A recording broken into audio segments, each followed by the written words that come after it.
So I watched the movie Five Nights at Freddy and I quickly found out that it's a movie more for the fans. So you know what? I'm gonna become a fan. We're watching CZsWorld, the history of Freddy Fazbear, Five Nights at Freddy's horror history. I'm excited to watch this video to learn a little bit more. If you guys also want me to watch the Film Theories Five Nights at Freddy lore video, let me know down below. The link to this video and CZsWorld channel is in the description down below. Freddy Fazbear, the animatronic singing bear and main mascot for Freddy Fazbear's Pizzeria, was brought into existence in 1983. The 1980s. Okay. Kids all over America were flocking to Freddy Fazbear's Pizza, the only place where you can chow down on a mid-slice of pepperoni. The pizza looks gross. One such kid was a regular preteen known only to us as Gabriel. What brought him back to Fazbear's Pizzeria was truly their animatronic mascot. No, dumbass already. I was gonna say, is Gabriel Mike's brother? But no, Garrett was Mike's brother. So Gabriel's a new character. Gabriel's our new character, and it seems like he's the start of this all. They could sing, they could dance, they could... well, that was pretty much it. But Gabriel loved it. Gabriel likes the animatronic. Foxy. Bonnie, I like Foxy a lot Chica, in the cupcake. Freddy. Bonnie, Chica, and Foxy were fan favorites, but Gabriel loved Freddy. He admired Freddy. He loved Freddy. And it was a good thing he did. Because after Gabriel's horrific murder, Gabriel became Freddy. A version of Freddy out for revenge. Who murdered Gabriel? Are we just gonna skip over who murdered Gabriel? So Gabriel got murdered and then we became Freddy, which is cool because we were down with Freddy even though everyone else wasn't. A Freddy who had no problem saying game over to your life. I like that in the movie they gave Matthew Lillard his scream swipe thing on the knife. That's a fun touch. Five Nights at Freddy's, created by Scott Cawthon. Cawthon wrote the film and has been the creative lead behind the FNAF games, sequels, spin-offs, novels, guidebooks, and the rest of the Fazbear empire. The Freddy mascot from the Five Nights at Freddy's universe, ironically, became the mascot for the entire multimedia franchise, and although he has delivered— Oh my gosh, why is there so many? No, there's so much more than I thought. I heard of Five Nights at Freddy, and then I knew the security breach one. I haven't heard of any of these other ones. There's so many games. I was deciding, I'm like, if I like this, if I'm into Five Nights at Freddy, maybe I'll play through the game. But there's so many games to play. I'd probably only play the first one. There is a lot of content for this. No wonder. I saw someone else's video and it said like a short history of Five Nights at Freddy, and the video was like hours long, and I'm like, that's short? I wouldn't call him the main antagonist of the series. We have to dig deep into the history of Fazbear Entertainment Inc. and its original owners, William Afton and Henry Emily. Okay, William Afton, that's a name I know from the movie. The evil begins, as it does in many stories, with a British person. William Afton, the co-founder of Fazbear's Pizzeria and Gabriel's eventual killer, was a calm, sophisticated Brit. Okay, so William killed Gabriel. He's seen as a manipulative and focused businessman with the goal of building a pizza franchise empire. Sometime in the early 1970s, William Afton created Afton Robotics LLC. In the late 1970s, William Afton met another entrepreneur named Henry Emily, and the two collaborated to form their first entertainment dining facility aimed at children called Fredbear's Family Diner. This original diner was much more reminiscent of the established— Ooh, they don't talk about Fredbear's Family Diner at all in the movie, I'm pretty sure. We only have the Freddy Fazbear's Pizzeria. Chuck E. Cheese and Showbiz Pizza, which was a direct rival to Chuck E. Cheese. Showbiz Pizza and Fredbear's Family Diner were two such ripoffs. Fredbear's Family Diner would gain a far more insidious reputation. This restaurant centered around Fredbear and a yellow rabbit character named Spring Bonnie. Fredbear was— Wait, the yellow bunny is Spring Bonnie? I thought the blue bear thing was Bonnie. Bonnie must be different than Spring Bonnie. in a sense, the original Freddy Fazbear. However, he would go on to take a whole new form after Fredbear's Family Diner went out of business under mysterious circumstances. Are you gonna tell us about it? It was closed for years, though. I doubt we'll be able to track anybody down. As time goes on, Fredbear and Spring Bonnie would gain new friends. Chica, the backup singer Chicken, and Foxy the pirate. Who, In the cupcake. all of these characters look like they— I didn't know, I mean, I knew Foxy was a fox, but I didn't know Foxy was a pirate. The hook hand makes sense. I still have questions about the little boy, though, that was put in the fox. In Mike's dreams, when that kid slashed him, he also had a hook hand, so it was like, did that kid also have a hook hand in real life? Did he just have a hook hand in Mike's dream because he embodies the fox, and the fox has a hook? I don't know! In 1983, it's believed that William Afton's oldest son killed his youngest by holding him up to the mouth of the Freddy Fazbear animatronics face. The little boy, who was scared of Freddy, was crying in fear. His tears caused the spring lock mechanism to malfunction and Freddy's mouth to bite down on the boy's head, crushing it. Oh, so they didn't do it with a little boy, but they did do something similar with our babysitter in Five Nights at Freddy's. She got picked up by it and it like bit her in half. Oh my God. You know, I really wish we would have saw the actual bite of 83. I wish we would have saw that. The kid knew it. Man, even like the little 8-bit thing that they showed us of it looked horrifying because it's just like a bunch of little children holding this other little children up to an animatronic and then it bites his head off. Look! It's just these little kids and they're holding him up to it. They don't think he's gonna die. An animatronic's face. The little boy, who was scared of Freddy, was crying in fear. His tears caused the spring lock mechanism to malfunction and Freddy's mouth to bite down on the boy's head, crushing it. Tragedy, that is fucking crazy.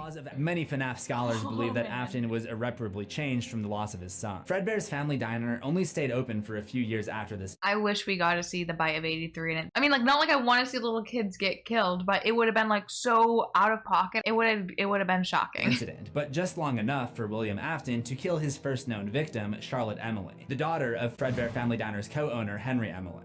But this is where the first puppet is. Charlotte possesses a puppet that had been programmed by her father to protect her. Ew, that puppet's terrifying too. Freddy would evolve and take on many different variations and forms, which I'll discuss more at the end of this lesson, but that's gonna be really cool. I know they're gonna be making more of these movies, but to see each different version of Freddy, like, as we go through the movies will be really cool. I hear in this first movie there was 2 different Freddys. I didn't even pick up on that, but now that I think about it, there was one Freddy that looked like he got in a bar fight, and then there was a normal Freddy that looked all, like, nice and ready for business. Afton and Emily went into business. The animatronic malfunctioned and bit Gabriel head off. This sent William Afton into a weird ass tizzy where he's like, God, I love murder. I'm gonna do this for a hobby. He kills Emily's daughter. She goes into the creepy ass, like, weird skinny doll. And then the restaurant closed. As the original Fredbear's Family Diner closed, the original Freddy mascot was stored in the back of a new restaurant, Freddy Fazbear's Pizza. The new restaurant was off to an actually okay start until William Afton's sadistic side allowed itself to emerge. Okay. Is that William Afton? Soon, Gabriel and 4 other innocent children would become his next victims. Is that what the games look like? Gabriel was a 10-year-old boy who visited Fredbear's Family Diner in June of 1985. On the night of June 26, 1985, Gabriel and his friends Jeremy, Susie, Fritz, and Cassidy were approached by one of the restaurant's big goofy mascots, Spring Bonnie. Inside the Spring Bonnie costume was William Afton, and the 5 children found themselves in a darkened room alone with the British pizza mogul. Pervert! In short order, Afton had stabbed and murdered 5 innocent children. Oh, I thought he was gonna use the animatronics to, like, kill all the children and then put their bodies in it. But he's just stabbing them. Some kids went missing. I guess that's quicker. The place shut down. The police searched Freddy's. They never found the kids. Attempting to cover up his crimes, he stuffed their bodies into the empty space inside the very same animatronics that the kids came to Fredbear's Family Diner to admire. Inside Gross. the Freddy Fazbear animatronic, the restaurant's headliner and mascot, he shoved the body of little Gabriel. The next morning, Afton told police that no one was allowed to touch the animatronics, so their bodies were never found, despite Little children's go missing and the dude is specifically like, don't touch the animatronics, stay away from him. I'd be like, no, I'm gonna go touch all over those animatronics. customer complaints of smells, mucus, and blood throughout the restaurant. While Afton avoided criminal prosecution for these murders, eventually known as the missing children incident, people began to suspect that he was somehow involved in the kids' disappearance. Wait, so people were complaining about smells of bodies and blood and mucus and stuff, and the cops are like, well, he told us not to touch the animatronics, so what can you do? What can you do? That's all it takes? I kind of wish in the movie they touched a little bit more on that, because that was my issue. I'm like, you said that they checked this place top to bottom and they didn't find the kids. Bodies smell like, I think 24 to 48 hours after death, they'll start smelling, and then that can take up to like 10 days-ish, depending on like your environment, your humidity, all that other shit. Bodies start smelling kind of quick. I wish in the movie they would have touched a little bit more on how they got away with smelling like corpses and the cops being like, that's all right. We like a little corpse smell around here. Problems. The souls of the children that Afton had killed lingered in the mascot suit. Gabriel saw this newfound power as an avenue to get revenge on the man that killed him. There's another difference from the movie, because the kids are completely unaware that William Afton is the one that did this to them. But these kids, they already know William Afton is the fuckboy that did all this shit to them.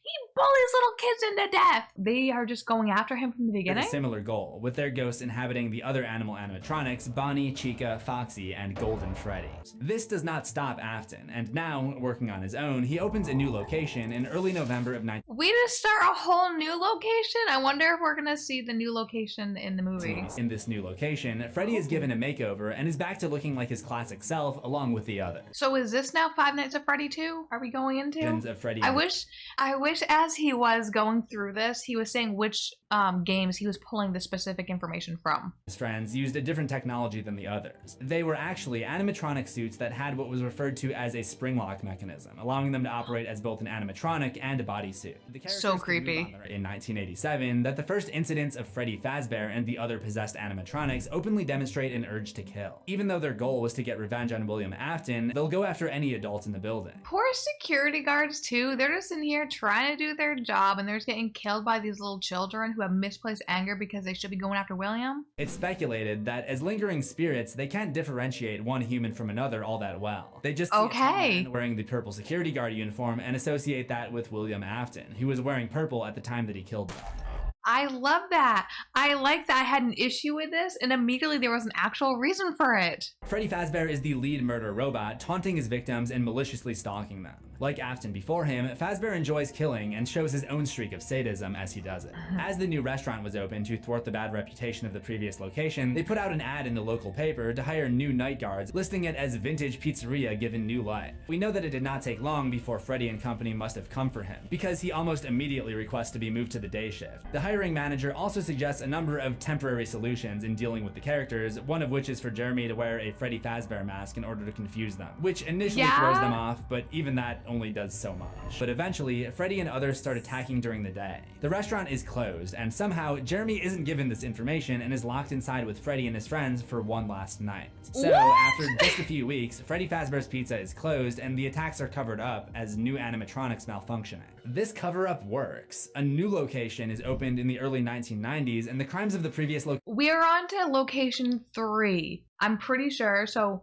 3 locations. Is it 3 Freddy Fazbear pizzerias plus the restaurant? So we're at our 4th location. This time, the animatronics from the previous location are scrapped, and the originals from Fredbear's Family Diner are refurbished, making Withered Freddy the new Freddy. It's never specified if Gabriel can possess multiple animatronic suits at one time, or if it's just the one that his body was stuffed into. My guess it would be just the one that his body's stuffed into. I'm just basing this shit off like the basic knowledge of the movie that I have. Like he wouldn't be able to go into both bodies only because there was 2 Freddys in the movie. Gold Freddy, sorry, original Freddy, and the little blonde boy was in one of them. But remember when the blonde boy shows up later, she says Freddy to him, he goes not Freddy. So I'm assuming he only can go in one of the Freddy's bodies and the other one he can't. You would know more than me, but I'm trying desperately to put this together. This time, Jeremy the Night Guard does not return. He may have been killed during his last shift, or he may have just realized that it wasn't worth risking his life for $20.10 of overtime pay. That's the equivalent of $54.05 in today's money. Mike Schmidt starts the job in the early 1990s. Wow, we're halfway through this video and now we're on to Mike, the character we all know.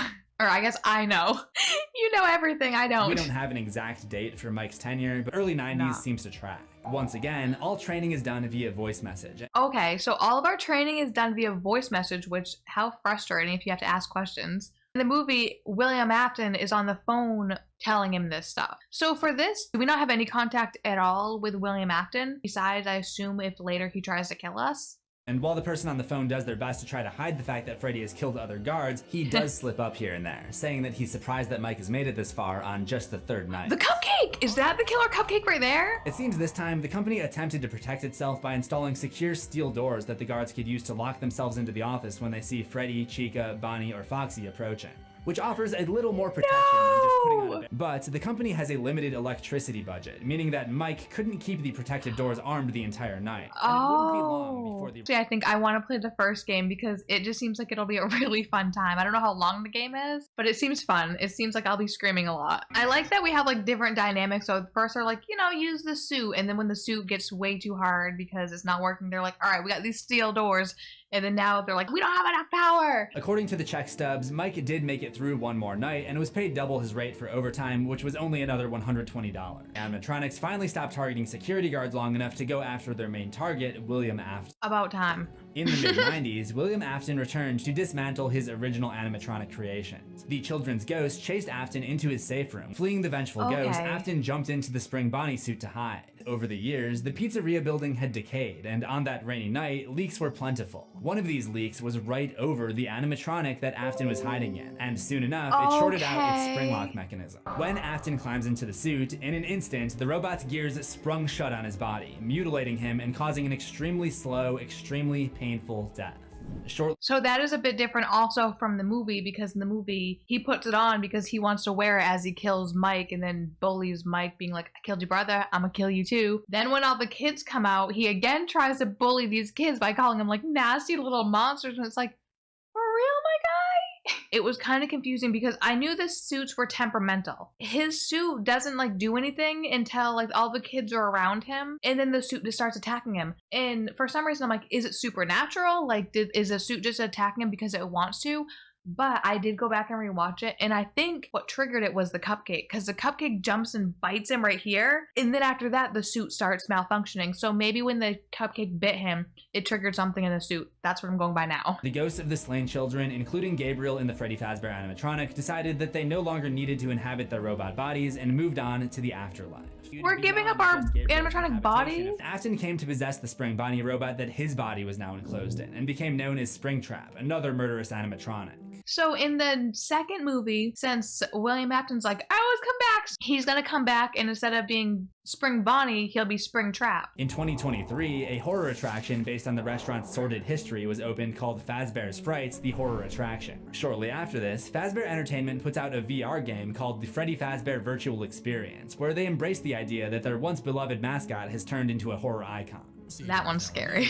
Loosely based on actual events. The majority of them were total fabrication. Were they total fabrications? The virtual experience contains the in-universe versions of FNAF 1 through 3, as well as some additional game modes. It becomes evident that William Afton's soul is still out there, manifesting in the game as a new villain known as Glitchtrap. Glitchtrap? By marketing the game as a horror experience to adults, they also reminded them how much they loved the Fazbear brand as kids. A new entertainment center called Freddy Fazbear's Pizza Megaplex is built, most likely in the mid to late 2020. That is very shiny. Freddy Fazbear's Pizza, there's a new futuristic version of Freddy called Glamrock Freddy, who doesn't seem to be possessed, but he does appear to be sentient. Your guest profile is unknown to me. Which game is this? Who are you? A little boy named Gregory gets trapped in Freddy Fazbear's Mega Pizzaplex, but this time the security guard, a woman who goes by Vanessa, is out to get Gregory and wants to kill him, because Vanessa is a follower of William Afton. So instead of Vanessa being his daughter, she's just a follower, and she's like, this guy, he loves killing kids, being spooky in the Chuck E. Cheese place. I do too. I want to be him. This time, Freddy takes on a different role, as his goal is to protect Gregory from Vanessa and Afton and ensure that the little boy makes it through the night.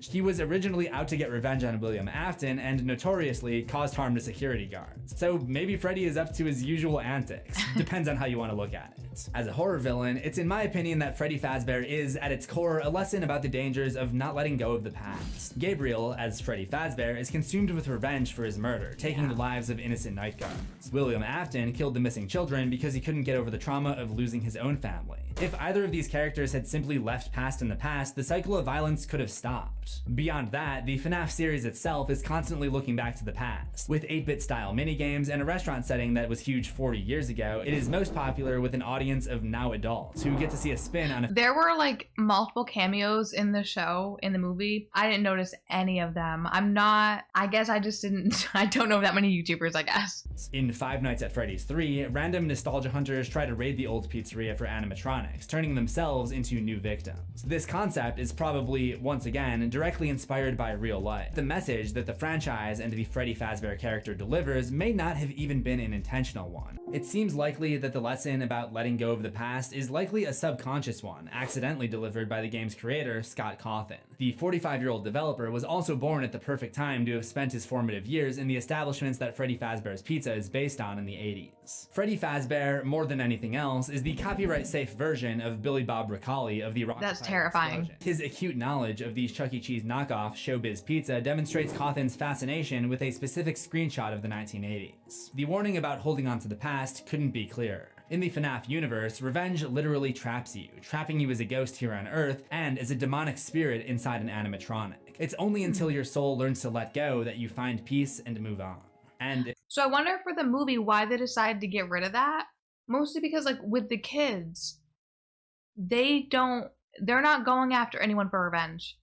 They originally gave them his sister. The first guard, I don't even really know why they killed him, because we didn't start, like, we were just seeing him get killed. The other people they were mad at because they messed up the place. It just seems like in the game, the kids had more of a reason to do it. If that never happens, well, you're doomed to continue your murder spree forever. Which seems to be the case for many in the FNAF-verse, because Freddy's train of games, books, and now movies shows no sign of stopping. The theme of not being able to let go has even persisted in the games themselves. Scott Cawthon developed the first 6 main games in the series, which include FNAF 1 through 4, Sister Location, Pizzeria Simulator, and the spin-off Ultimate Custom Night, all of which have William Afton as the main overarching antagonist of the series. In 2019, Five Nights at Freddy's Help Wanted was set to release, this time being developed by Steel Wool Studio. It ended up including a story of its own that mostly exists in the game's subtext. In Help Wanted, you play as a game tester testing out the VR versions of the Five Nights at Freddy's games, which now exist in-universe as the Freddy Fazbear virtual experience. But the games contain this glitch character named Glitch Trap, who most fans believe to be sort of a digital incarnation of Afton. At this point, a lot of fans felt that William Afton's story had been told and were hoping to see a new antagonist for this new era of FNAF, the Steel Wool era. But that's not what happened. Even the movie series seems to be holding on to the franchise's past, rather than pushing forward into new territory. Scott Cawthon said that his script is based on Five Nights at Freddy's 1, and that he hopes to turn the sequel games into their own movies as well. Not that that's a bad thing, the only reason I point it out is because it is a telling choice. In the movie canon, Mike Schmidt, the guard from the original Five Nights at Freddy's, gets hired as a night guard and brings along his daughter during his shift. Is he saying that for the movie? Because that wasn't his daughter, that was his sister. Because in the movie, the animatronics are targeting Schmidt's daughter, trying to kill her and get her to become one of them. It seems that earlier iterations of Freddy or Gabriel were more set on protecting children. It does track that Gabriel looks to other children as a means of companionship. So that is my take on the very convoluted history of Freddy Fazbear. Before we wrap this one up, it wouldn't feel right not to mention a few of the other forms of Freddy Fazbear that I held off talking about for simplicity's sake. There are also tons of alternate looks for Freddy.